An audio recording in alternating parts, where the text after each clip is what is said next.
Nah, emang ya paling enak itu nunggu buka puasa sambil ngisi kegiatan kan. Ini gue sambil coba baca buku, ini Syarah Riyadhus Shalihin, sambil nambah-nambah ilmu pengetahuan gitu. Nyaman banget ya di sini ya. Dengar gak sih ada suara? Oh, nih guys, ada telepon guys. Gak bisa dicopot lagi teleponnya. Aduh, ini gimana sih? Halo, assalamualaikum. Oh iya siap. Oh iya udah masuk ya? Oke, siap, saya jemput ya. Wah guys, rumahnya Wirda kedatangan tamu. Kita jemput yuk. Penasaran gak sih tamunya siapa? Bawa dulu ya.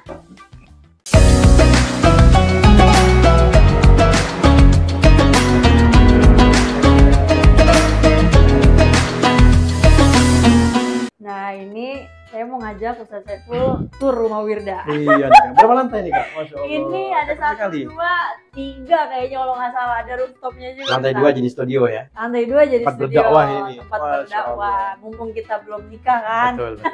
Jadi rumahnya dimanfaatin buat dakwah. Ayo Ustaz, Benar. kita ke lantai 2. Kamarnya nih. Ini salah satu kamar. Tuh. Oh. Ya kamarnya mini-mini Ustaz. Masya Allah ya. Iya Kak. Atas juga ada kamar lagi Ustaz. Ini master bedroomnya tuh. Oh. Model Jepang. Iya. Mizan ini ya. Yoi.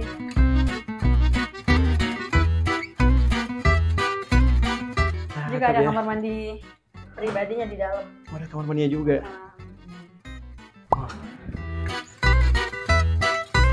Lucu-lucuan lah Ustaz.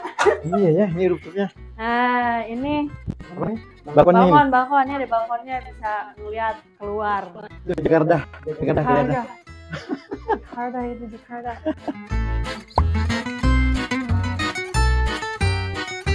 Ngajak Ustaz Saiful tur rumah Wirda. Siapa nanti yang mau namu ke sini?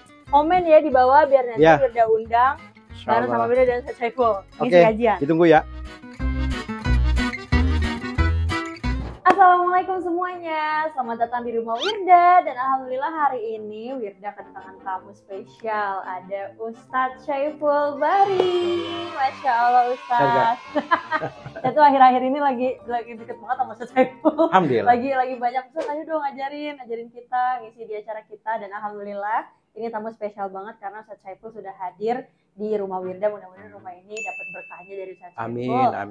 Amin ya rabbal alamin. Ustadz, kenalan dulu dong sama teman-teman yang ada di rumah. Baik, assalamualaikum warahmatullahi wabarakatuh. Kawan-kawan semuanya yang menonton kegiatan atau kajian di rumah Wirda. Perkenalkan, nama saya Saiful Bari. Sehari-hari tinggal di pesantren Tahfidz Darul Quran Tangerang, Ketapang. Silakan teman-teman yang pengen melihat suasana pesantren, silakan bisa berkunjung ke Darul Quran Tangerang atau juga ke Darul Mansur di sini. Nah, itu dia. Masya Allah. Darul Mansur. Punya Wirda. Masya Allah. Kita bareng-bareng ya untuk mengembangkan Darul Mansur juga dan Darul Quran. Jadi ayah bunda, adik-adik, kakak-kakak yang lagi nonton kegiatan ini yang pengen tahu kegiatan Darul Mansur dan pesantren Darul Quran, silakan bisa merapat ke Tangerang. Insya Allah ya.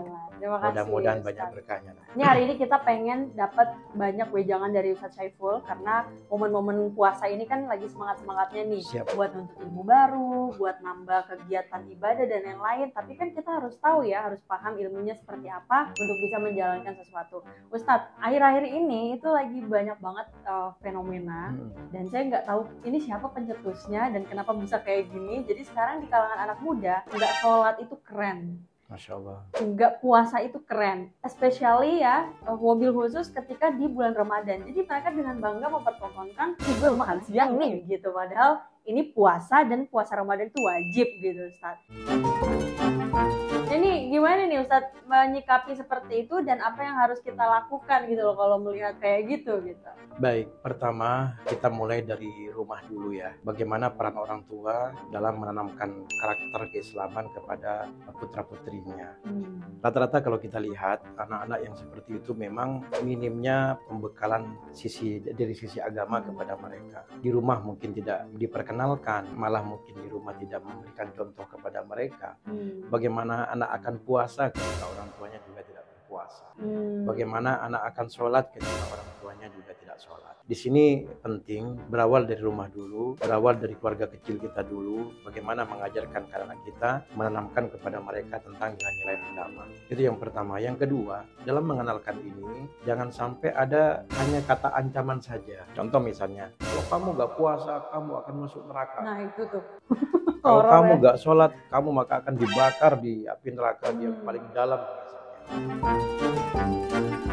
Bukan seperti itu mungkin cara berdakwahnya, karena dulu ketika Rasulullah SAW mendakwakan tentang Ramadan, diperkenalkan kepada sahabat-sahabatnya apa itu Ramadan, ya kan. Kemudian Ramadan itu di mana pintu-pintu surga dibuka oleh Allah Subhanahu wa Ta'ala, bukan ancaman dulu.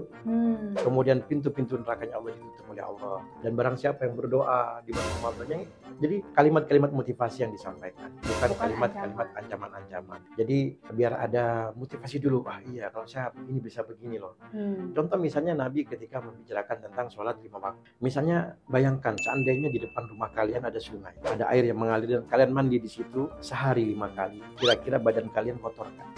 Bersih dong. Sama. Kalau kita melaksanakan sholat 5 waktu, maka dosa-dosa kita Allah akan bersihkan. Nah itu tuh Ustaz, mohon maaf Ustaz, karena banyak nih anak-anak muda tuh berpikir, dan bukan anak muda doang ya, ada banyak orang yang berpikir gue udah terlanjur dosa, gue terlanjur kotor, malu dong gue kalau ngadep Allah, kalau sholat gitu. Bukan masalah menganggap diri wah saya udah kadung kotor aja sekalian dah. Nah itu dia. Ya gak seperti itu. Kan disebutkan begini, kalau kita punya dosa, jangan berputus harapan dari rahmatnya Allah. Ketika Allah berfirman dalam Al-Quran, qul li ibadiyalladzina asrafu ala anfusihim la taqnatu min rahmatillah. Ya wahai Muhammad, awalnya kan qul li ibadiyalladzina asrafu. Wahai Muhammad, katakanlah kepada hamba-hambaku yang melampaui batas, la taqnatu min rahmatillah. Jangan berputus harapan dari rahmatnya Allah. Innallaha yaghfiru dzunuba jami'a. Sesungguhnya Allah menghapus semua dosa. Ya. Di sini maksudnya apa? Kita punya dosa apapun, ya kan? Jangan pernah berputus harapan dari rahmatnya Allah. Selagi kita masih pengen bertaubat, insya Allah Allah akan ampuni kita. Dulu ada sebuah kisah, ada seorang badui datang ke baginda Nabi Muhammad SAW. Ya Rasulullah, kalau saya melakukan dosa, apa yang Allah lakukan sama saya? Ya Allah catat dosa kamu. Kalau saya taubat, Allah hapus. Kalau saya melakukan lagi ya Rasulullah, Allah catat. Kalau saya taubat, Allah hapus. Kalau saya melakukan lagi ya Rasulullah. Jadi si orang badui ini, orang pedalaman ini, Shu'aib lah kalau di Saudi Arabia, orang Badawi gitu. Dia melontarkan 3 pertanyaan yang sama dan Nabi menjawab dengan 3 jawaban yang sama. Lalu si badui bilang bagi, ya Rasulullah, kapan Allah bosan dengan taubat saya? Kapan Allah bosan dengan taubat saya? Apa kata Nabi? Selagi kamu tidak bosan untuk bertaubat, Allah tidak akan pernah bosan untuk maafin kamu. Masya Allah. Nah di sini teman-teman ya, pintu rahmat Allah, pintu ampunan Allah terbuka lebar-lebar bagi kita semuanya. Yang penting syaratnya apa? Syaratnya Taubatan nasuha. taubatan nasuha. Harus memahami betul bahwa apa yang kita lakukan ini perbuatan yang sia-sia. Ya kan? Yang kedua, jangan mengulangi lagi perbuatan itu. Yang ketiga, mengembalikan hak orang lain yang mungkin pernah kita ambil. Ada dosa Kak yang mungkin hubungannya bukan kita sama Allah, tapi hubungannya sama orang nih. Saya mengambil barang orang lain, saya mungkin mendolimi orang gitu kan. Mengembalikan hak orang lain yang pernah kita ambil. Terus yang terakhir, memperbanyak istighfar dan amal soleh. Insya Allah dengan melakukan itu semuanya dan jangan mengulangi perbuatan itu, Allah akan ampuni kita. Nah, tapi Ustadz nih, barangkali buat teman-teman di luar sana, ada yang nggak bisa langsung stop dari perbuatan yang buruk misalnya, tapi dicicil sama dia. Contoh misalnya Ustadz ya, ada orang yang setiap hari tuh dia mabok gitu. Mabok aja tuh udah nggak boleh kan, apalagi ini tiap hari dan nggak cuma sehari sekali, misalkan sehari 3 kali. Suatu ketika dia memutuskan untuk ya udahlah, mau tobat keluar dari yang 3 kali jadi 2 kali. Terus lama-lama jadi sekali, lama-lama jadi enggak lagi karena menurut dia terlalu, wah ini kalau langsung di cut off gitu istilahnya, kaget nih, gimana tuh Ustadz? Yakin nggak bisa? Itu dia. Kan ini begini. Jadi jawaban ya. Kata Nabi begini, ya baghiyal khair, wahai orang yang suka melakukan kebaikan, ya kan? Akbil, ayo rakuslah kalian untuk melakukan kebaikan. Ya baghiyas syarr, wahai orang yang suka melakukan kemaksiatan, aksir, putus jangan melakukan kemaksiatan lagi. Karena apapun yang kita lakukan, sekecil apapun yang kita lakukan, baik kebaikan maupun kejahatan, dalam hal ini dosa-dosa yang kita lakukan, nggak pernah tidak terpantau dari radarnya Allah Subhanahu wa Ta'ala. Dan masing-masing pekerjaan, walaupun sekecil apapun, kan dibalas sama Allah. Ya kan, dosa sekecil apapun akan dihitung sebagai dosa oleh Allah. Oleh karena itu, teman-teman semuanya, disebutkan. Ini ada seorang penyair Kak Wirda, namanya Ibn Abil Mu'taz.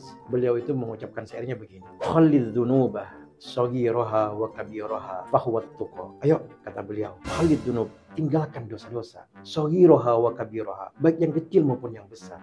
Fahuwa tuqa, itu namanya takwa. Wasna kamashin fauqa ardi syauqi yahdharu ma yura. Jadilah kamu, kata beliau, seperti orang yang berjalan di atas bumi ini yang penuh dengan onak berduri. Yahdharu ma yura, maka dia akan berhati-hati dari apa yang dia lihat. Oh, ini ada paku, ini ada batu yang terjal, dia akan hati-hati. Ya kan, itu orang takwa. Terus terakhirnya bagus sekali. Kata beliau, la tahqiranna saghiratan, jangan pernah meremehkan dosa kecil. Jangan pernah meremehkan Dosa kecil. Dosa sekecil apapun, jangan pernah meremehkan dosa kecil. Contoh tadi misalnya, saya bisa nggak ya minumnya hanya sekali dulu nih, besok kurangin lagi, besok kurangin lagi. La tahqiranna saghiratan, jangan pernah meremehkan dosa kecil. Innal jibala minal hasad, sesungguhnya gunung yang tinggi itu juga merupakan tumpukan dari kerikil-kerikil. Makanya kerikil-kerikil jadi batu, jadi gede-gede, lama-lama jadi bukit. Kalau sudah numpuk, susah kita untuk mendapatkan cahaya dari Allah. Nah, mungkin ini kita pentingnya berdoa minta bantuan Allah ya Ustadz ya, untuk membuat kita berhenti dari perbuatan seperti itu. Minta gitu ya. sama Allah. Nah, itu gimana cara doanya Ustadz? Pertama, memang minta dikuatkan kepada Allah. Ya Allah, kuatkan iman. Ya Allah, berikanlah petunjuk kepada aku. Terus kemudian sering-sering baca Quran. Loh, Ustadz, saya sudah baca Quran, tapi kok nggak kurang gimana gitu. Padahal Nabi, ada doa yang diajarkan Nabi. Allahumma ja'al Qur'ana rabi'a qulubina, kan begitu. Ya Allah, jadikanlah Quran itu sebagai penyejuk hati kami. Tapi kok saya masih gelisah, saya kok masih nggak tenang, saya kok masih pengen berbuat maksiat, ya kan? Ini kata para ulama, kalau Anda masih hidup susah, barangkali kita kurang baca Quran. Kalau Anda pengen punya hajat tapi belum dikabul, Anda kurang baca Quran. Jadi semuanya kembalikan ke Quran, kembalikan ke Quran, dikembalikan ke Quran. Jadi kata para ulama, kenapa kok kita gersang rasanya hati kita? Karena mungkin, mohon maaf, padahal doa Nabi mengajarkan kita, Allah maj'al Quran dan azima rabi'a qulubina. Ya Allah, jadikanlah Al-Quran itu sebagai rabi'. Rabi' itu Kak, dalam bahasa Arab artinya musim semi Kak. Musim semi. Namanya musim semi itu indah sekali. Kami yang mungkin Kak Wirda pernah liburan ke luar negeri ya. Saya juga pernah di arah dulu ya, Mesir. Ketika musim semi itu indah sekali. Daun-daunnya mulai tumbuh, yang awalnya gugurannya jadi tumbuh. Bunga-bunganya bermekaran, warna-warni, indah sekali. Makanya ibarat apa? Nabi mengibaratkan, ya Allah, jadikanlah Al-Quran itu sebagai robiah, sejuk, adem, tenang. Nah, di sini ada syaratnya, Kak. Bagaimana caranya supaya Quran ini benar-benar menjadi penyejuk di hati kawan-kawan semuanya, gitu kan? Tidak hanya sekedar baca saja. Pertama di sini memang harus membersihkan hatinya dulu. Harus bersihkan hati dulu. Kata Nabi di sini misalnya ada perumpamaan air hujan yang turun ke bumi itu diibaratkan seperti jatuh ke 3 hal. Pertama ada namanya naqiyah, tanah yang naqiyah. Maksudnya apa? Ketika hujan turun, hujannya airnya diserap ke tanah. Sehingga tanahnya ini jadi subur dan siap ditanamin apapun. Ya. Sama ibarat kita, hati kita ketika diturunkan Al-Quran, kita baca Al-Quran, kita siap, kita menerima ilmu dari Allah, kita dapat hidayah dari Allah, kita tanamkan dalam hati kita dan kita bermanfaat. Jadi tanah yang naqiyah ini bisa dipakai, Kak. Bisa dipakai bertanam, ya kan? Bisa dipakai bertanam. Jadi subur dia. Jadi ada model hujan yang turun masuk ke tanah dan tanahnya bisa jadi subur. Tapi ada orang yang model kedua, ajadib kalau nggak salah. Jadi tanahnya itu ketika diturun hujan hanya tergenang aja airnya. Jadi nggak nyerap. Mungkin ada ya ada tanah yang menggenang aja airnya, ngembang aja di atasnya gitu. Dia nggak masuk, ya kan? Tapi dia menyimpan, ada air di atasnya, dan orang bisa mengambil air itu. Maksudnya apa? Ada model kedua, ketika mendapatkan ilmu dari Allah, mendapatkan siraman, ilmu dan pencerahan. Ada yang model yang seperti yang kedua. Orang lain bisa mengambil manfaat. Diminta nasihat, Ustaz, Dek, kalau gini gimana Cang? Oh begini, caranya harus bertakwa kepada Allah. Dia bisa ceramah dia, bisa ceramah, tapi dia nggak bisa melakukan. Tapi dia nggak merasuk ke dalamnya, dia nggak ngerembes ke dalam. Jadi air itu hanya berada di permukaannya saja. Nah, yang hati yang ngerinya ini kalau model yang kedua, lima taquluna ma la taf'alun. Karena kamu hanya bisa bicara tapi kamu nggak bisa melakukannya. Jadi dia dapat ilmunya, cuman dia nggak melakukan. Saya tahu sedekah itu efeknya besar, tapi saya nggak mau sedekah. Nah itu dia. Itu model ini model yang kedua. Ini beda sama golongan munafik, beda ya? Beda lagi. Beda lagi. Ada model yang seperti ini. Intinya jadi bisa jadi munafik nanti. Bisa jadi munafik. Ya. Kemudian yang ketiga ada yang seperti qiyaan. Jadi ketika turun hujan dia kayak lembah, mengalir aja. Jadi dia memang duduk di masjid, ada orang ceramah di depan, tapi nggak ngefek apa-apa. Wala nyimpen nggak nyimpen juga nggak ada genangan yang masuk di sini, udah bener-bener udah ngeblank aja. Jadi biasanya kayak kameramen nih kalau ikut Jumat deh, tahu gue. Oleh Jumat khotibnya ceramah dia mah tidur ya, begitu tuh. Betul. Oleh karena itu Kak, jadi dari 3 model tanah seperti ini, kalau pengen Quran itu sejuk, jadi penyejuk hati kita, bersihkan hati kita dulu. Bersihin hati dulu. Apa maksudnya bersihkan hati? Jadi kalau Kak Wirda misalnya pengen tanam di pot di sini ya, misalnya sebelum kita tanam, mohon maaf ya, ini kita kasih tanah toh. Kalau seandainya dibiarkan, dia akan tumbuh rumput-rumput liar. Sebelum Kak Wirda tanam bunga yang indah ini, dicabutin dulu rumput-rumputnya itu. Biar apa? Tumbuhan yang mau kita tanam ini menjadi tumbuh maksimal. Kalau enggak ada rumput liar di sini, maka ini juga akan terganggu. Maksudnya apa? Rumput hati itu ada penyakit hati Kak. Apa? Riya, sombong, takabur yang kayak gitu ya. Kemudian iri, dengki, itu penyakit hati. Makanya mumpung di bulan Ramadan ini teman-teman semuanya, usini wa iyyakum, saya manusia diri saya pribadi dan rekan-rekan semuanya, yuk bersihkan hati kita dulu. Karena Ramadan bulannya Quran. Nah itu dia. Kita mau baca Quran tapi ya mohon maaf kalau hanya sekedar baca saja kurang meresapin kan kurang nyaman. Jadi bersihkan dulu hati kita baru baca Quran. Itu yang pertama kan. Yang kedua, memahami makna-maknanya. Yang ketiga, baca berulang-ulang. Diulang-ulang aja terus gitu. Walaupun kita nggak paham. Nggak paham udah diulang-ulang aja. Lama-lama juga akan menjadi kenangan buat kita. Dan yang terakhir, mempraktikkan apa yang kita baca. Makanya target kita di bulan Ramadan bukan hanya sekedar baca khatam saja, tapi mudah-mudahan kawan-kawan semuanya dan kita semuanya bisa mentadabburi makna-maknanya yang mungkin nggak pernah bersentuhan dengan tafsir. Cobalah cari, ada tafsir Ibnu Katsir, ada tafsir-tafsir yang lain juga. Nah, jangan tafsir mimpi doang bacanya. Jangan tafsir mimpi doang. Nah itu buat orang awam tuh Ustadz. Kayak gini kan kita, aduh saya nggak ada gurunya, dari mana saya mau belajar memahami Quran, maknanya, takut memahaminya dengan ilmu seada-adanya kita nih. Apakah itu akan bahaya Ustadz? Dan sebenarnya Quran terjemahan itu terjemahan yang sangat ringkas sekali. Walaupun bagi teman-teman yang bisa bahasa Arab, yang pernah belajar balaghah nih, mungkin rekan-rekan di depan saya yang ikutin kajian ini pernah memperdalam bahasa Arab seperti balaghah, ada bayan, ada ma'ani, ada badi', kemudian ada ilmu-ilmu bahasa Arab yang lain. Ketika maf'ul bihinya ketika musnad dimajukan, musnad ilaihnya diapain, itu terjemahannya pastinya akan beda dan lebih bermakna, lebih dalam lagi. Tapi bagi kita yang awam cukup baca terjemahannya saja. Cukup baca terjemahannya saja, ya kan? Gak usah, apalagi misalnya tidak ada background bisa bahasa Arab ya, yang membuka tafsir misalnya. Contoh misalnya kayak tafsir kan banyak macam-macamnya, masya Allah ya. Ada tafsir yang bercorak sofistik misalnya, ada tafsir al-alusi, namanya tafsir Ruhul Ma'ani. Ada tafsir yang bagus juga dari segi bahasanya, ada tafsir Az-Zamakhsyari ya, ada tafsir yang berbau filsafat ya. Pokoknya cakep sekali juga tentang filsafatnya ini, belum ada terjemahannya, namanya tafsir Mafatihul Ghaib karangan Ar-Razi.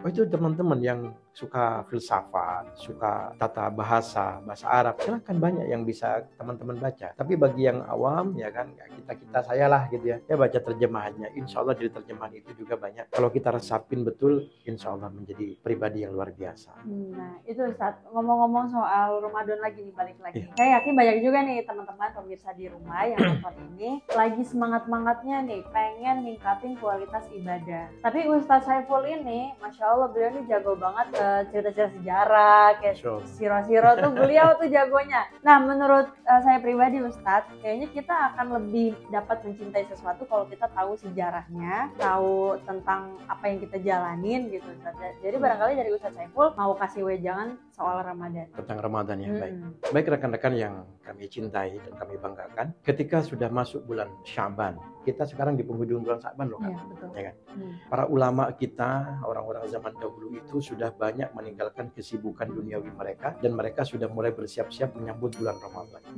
Ketika bulan Sya'ban. Ketika bulan Sya'ban. Apa yang mereka lakukan? Mereka memperbanyak baca Quran, kemudian ada yang mengeluarkan zakat mereka. Zakat malnya banyak dikeluarkan di bulan Sya'ban ini. Untuk apa? Untuk membantu dari zakat mereka orang-orang yang membutuhkan persiapan bulan Ramadan. Kan juga butuh bekal kan untuk beli sahur, beli buka puasa gitu. Jadi orang-orang yang diberi kemampuan oleh Allah, rezeki yang banyak yang mengeluarkan zakatnya juga di bulan Sya'ban. Kemudian sholat malamnya, zikirnya mereka perbanyak sehingga bulan Sya'ban ini dikenal oleh orang-orang dulu itu sebagai Syahrul Qurra, bulannya para pembaca Al-Qur'an. Nah, di sini ada hadis yang didhaifkan oleh sebagian ulama, namun dari sisi akidah dan dari sisi muamalah tidak bertentangan. Ini hadis diriwayatkan oleh Imam Abu Daud dan Imam Tirmidzi. Dan Kak Wida pasti hafal. Teman-teman juga yang nonton pasti hafal karena suka dilantunkan di masjid-masjid. Allahumma barik lana fi Rajab wa Sya'ban wa ballighna Ramadan. Ya Allah. Jadi ada salawatnya ya, ada ya. Ya. Gitu. Ya Allah, berikanlah keberkahan kepada kami di bulan Rajab dan Sya'ban dan berikanlah kesempatan kepada kami untuk berjumpa dengan Ramadan. Ibnu Rajab Al-Hambali mengatakan begini. Rajab Syahrul Badar. Rajab itu bulan di mana kita menanam. Wa Sya'ban Syahrul Suqa. Sya'ban itu bulan kita menyiram. Wa Ramadan Syahrul Hasad, dan Ramadan itu bulan di mana kita memanen. Pertanyaannya Kak Wirda, bagaimana kita akan memanen? Kalau kita belum menanam. Itu dia pertanyaannya. Bagaimana kita akan menyiram?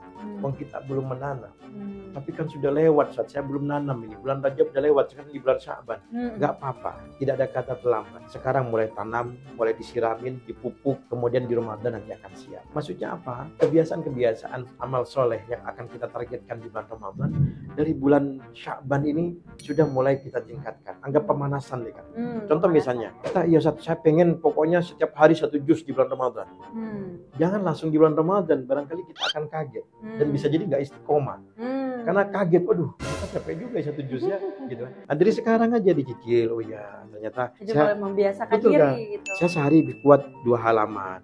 Besoknya tambah 3 halaman, besoknya lagi, oh ya, udah mulai ditambah lagi sampai di bulan Ramadan nanti akan terbiasa. Dan ada kalimat menarik begini teman-teman. Dalam kitab Lataiful Ma'arif karangan Ibnu Rajab ya, beliau mengatakan begini. Dulu Kak, generasi para sahabat, generasi para tabi'in dan orang-orang salafus saleh, mereka itu punya doa khusus terkait Ramadan dalam setahun. Apa tuh doanya? Sebenarnya doanya bebas saja, pakai bahasa Indonesia nggak apa-apa karena mereka menggunakan bahasa Arab. Ternyata Kak, misalnya Ramadan selesai. Setelah Ramadan apa? Sya'ban, Dzulqa'dah, Dzulhijjah, Muharram, Safar, Rabiul Awal. Jadi 6 bulan setelah Ramadan, mereka doanya juga disisipkan tentang Ramadan Kak. Padahal walaupun udah lewat Ramadannya, udah lewat. Doanya tetap Ramadan. Tetap Ramadan. Apa doanya? Ya Allah, terimalah amal solehku di bulan Ramadan. Ya Allah, terimalah amal solehku yang sudah aku lakukan di bulan Ramadan. Ya Allah, terima ya Allah. Jadi padahal udah 6 bulan yang lalu. Andaikan dia berdoa di bulan Rabiul Awal, berarti udah 6 bulan yang lalu yang udah lewat. Tapi doanya masih, ya Allah, terimalah amal solehku yang aku lakukan di bulan Ramadan. Terimalah Ramadanku ya Allah. Seperti itu. Tapi ada yang menarik Ustaz. Itu orang soleh aja, insya Allah udah pasti keterima. Keterima amal solehnya, ibadah itu masih doa loh teman-teman supaya amal solehnya diterima. Bagaimana kita nih? Betul. Nanti kita harus lebih doa lagi. Menariknya lagi Kak, itu kan 6 bulan tuh ya. Berdoa supaya diterima amal solehnya di bulan Ramadan. Nah setelah Rabiul Awal, Rabiul Tsani, Jumadil Awal, Jumadil Tsani, Rajab, Sya'ban. Dah 5 bulan ini mereka juga berdoa kepada Allah terkait Ramadan. Apa doanya? Ya Allah, panjangkanlah umurku ya Allah. Berikanlah kesempatan kepadaku untuk berjumpa dengan Ramadan lagi. Jadi dalam setahun itu ulama-ulama kita zaman dulu doa tentang Ramadan itu sudah direncanakan sama mereka. Sudah direncanakan sama mereka. Kan ibarat begini kan. Sebenarnya kita kalau nunggu sholat, contoh misalnya, tadi kan sholat subuh kita ya. Sekarang kita beraktivitas. Sebenarnya kita sedang nunggu sholat nih, nunggu sholat duhur. Habis duhur kita aktivitas sebentar. Sebenarnya kita lagi nunggu sholat asar, ya kan? Habis asar kita beraktivitas. Sebenarnya kita juga lagi nunggu sholat maghrib, lagi nunggu sholat isya. Begitu terus. Jadi apa? Kan sholat itu kita menghadap Allah. Man ahabba liqa Allah, ahabballahu liqa'ahu. Masya Allah. Barang siapa yang pengen berjumpa terus dengan Allah, maka Allah juga ingin menjumpai kalian. Makanya teman-teman ketika nunggu Ramadan, nunggu sholat aja Allah nyintai kita gitu. Mencintai kita. Gimana kita nunggu Ramadan, bulan yang paling mulia. Oh ya Kak, kan saya singgung tadi ya. Misalnya ada perkataan di kitab ada Ibnu Jauzi mengatakan begini. Dalam setahun itu rekan-rekan yang kami cintai ada 12 bulan. Ada 12 bulan. Terus kemudian anak Nabi Yakub ada 12. Anak Nabi Yakub yang paling dicintai oleh Nabi Yakub adalah Nabi Yusuf alaihissalam. Ya kan? Dan 12 bulan yang ada ini yang paling dicintai Allah adalah bulan Ramadan. Ya.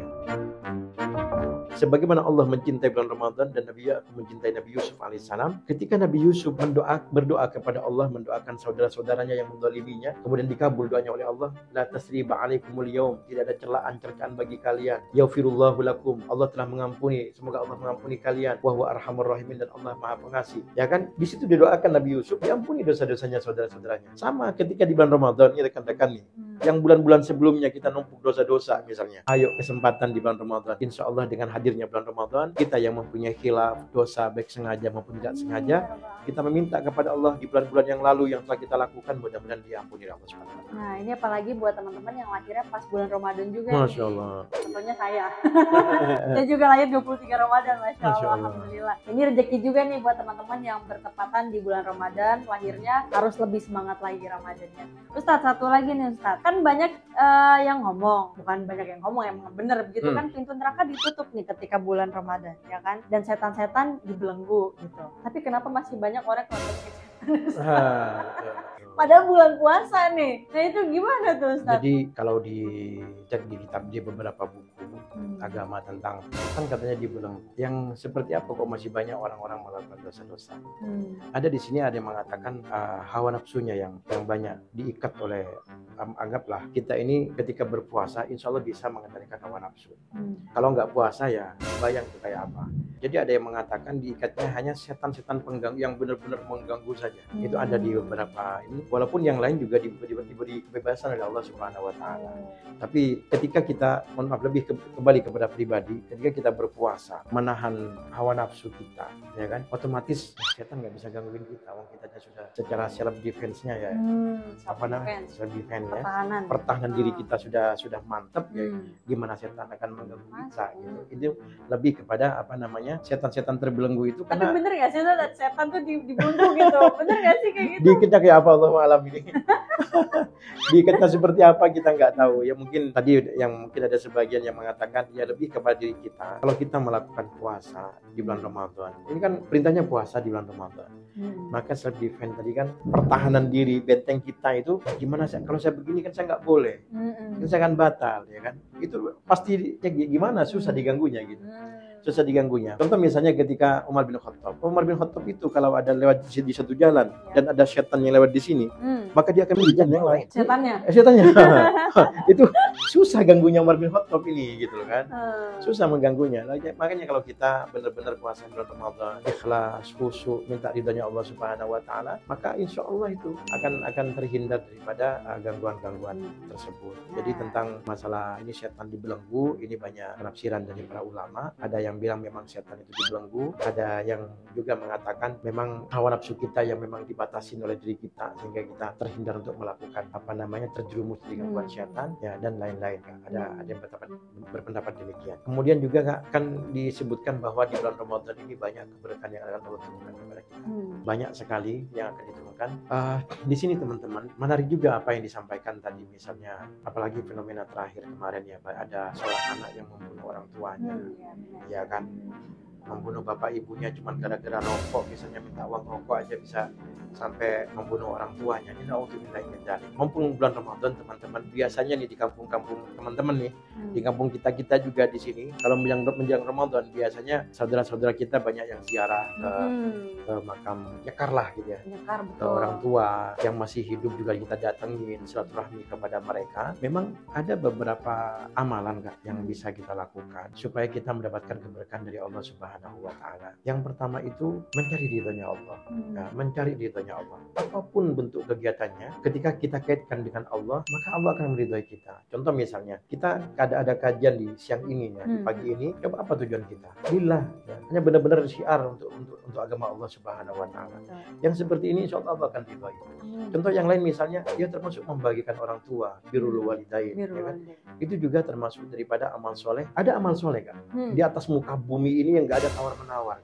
Apa tuh? Ada tawar. Contoh misalnya, sholat masih bisa kita. Contoh misalnya, kalau Anda sakit, nggak bisa berdiri sholatnya, Anda boleh duduk, kan begitu. Jadi itu termasuk ibadah yang bisa ditawar.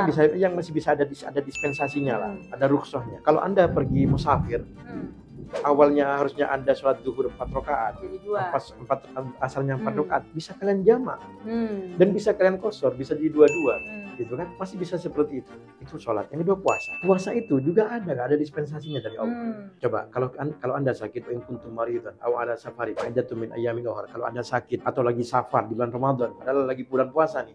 Kita lagi mau safar nih ke Jawa Timur atau ke Medan. Itu kita dapat dispensasi untuk tidak puasa. Tapi kita boleh menggantinya di bulan yang lain. Kan begitu kan? Terus kemudian yang ketiga misalnya zakat. Tu'khadhu min aghniyaihim. Zakat itu diambil dari orang-orang yang memang dikasih kemampuan oleh Allah. Kalau orang yang fakir misalnya tidak dikasih kemampuan ya enggak apa-apa. Haji misalnya, kan maristatu ila sabila yang mampu. Mampu secara finansial, secara fisik, mampu semuanya silakan berangkat. Kalau nggak mampu, ya ditunda aja dengan begitu. Tapi ada amalan yang dimana Allah itu nggak ada tawar-menawar. Amalan apa itu birrul walidain? Masya Allah. Birrul walidain nggak ada tawar-menawar. Apalagi birrul walidain itu berbakti kepada orang tua. Apa maksudnya? Ya, apa maksudnya berbakti kepada orang tua?